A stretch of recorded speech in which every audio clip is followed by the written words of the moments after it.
हम गीता मल्लिक अहाँ सबके बहुत बहुत प्रणाम करै छी। आइ एकटा हम ऐशवानी गीत सुना रहल छी, अहाँ सबके सुनू, नीक लागत तऽ लाइक करब, शेयर करब और सब्सक्राइब जरूर करब। जकरा ला तू केलगे धिया, जकरा ला तू केलगे धिया, बरहे बरस रतन मगे अंगना अबिए गेलौ, गे दूरी दूरी गाम घिनेलौ, आबि गेलौ तोहरो सजनमा, आबि गेलौ तोहरो सजनमा। जकरा ला तू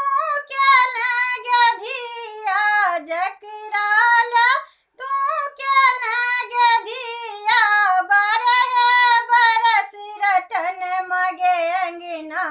अबिए गेलौ, गे दूरी दूरी गाम घिनेलौ, आबि गेलौ तोहरो सजनमा, आबि गेलौ तोहरो सजनमा। प्यारी जखन अंगना में देलकौ, सबके मन मुरझेलौ, प्यारी जखन अंगना में देलकौ, सबके मन मुरझेलौ, टोल पड़ोसिन दूर दूरी कहलकौ, सौंसे गाम घिनेलौ,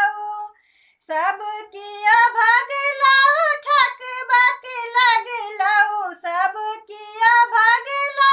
ठकबक लगलौ, के करितौ परिछन मगे अंगना अबिए गेलौ, गे दूरी दूरी गाम घिनेलौ, आबि गेलौ तोहरो सजनमा, आबि गेलौ तोहरो सजनमा। तोहरी उमरिया बरहे बरस के, हिनकर बयस बुढ़ारी, तोहरी उमरिया बरहे बरस के, हिनकर बयस बुढ़ारी, कोना कजोरी लगल नारद करबन गांजन भारी, दाढ़ी पकड़बन खूब घिसिएबन, दाढ़ी पकड़बन खूब घिसिएबन, आता में नारद बभन मगे अंगना अबिए गेलौ, गे दूरी दूरी गाम घिनेलौ, आबि गेलौ तोहरो सजनमा, आबि गेलौ तोहरो सजनमा। सुनू हे आइ माय नगर पड़ोसिन, जनू कियो परियन गारी, सुनू हे आइ माय नगर पड़ोसिन, जनू कियो परियन गारी, बिमल बौरहबा सब जग जानत, लोक कहे भिखारी, बिमल बौरहबा सब जग जानत, लोक कहे भिखारी,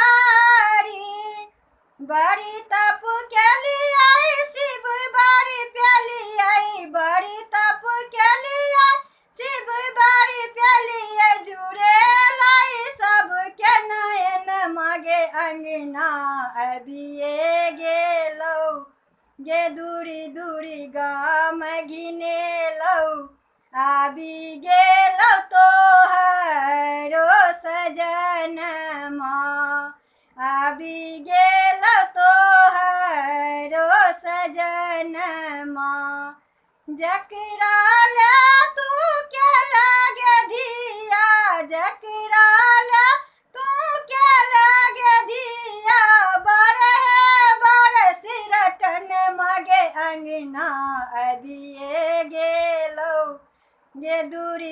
भी गाम घिनेलौ आबि गेल तोहरो सजनमा आबि गेल तोहरो सजनमा आबि गेल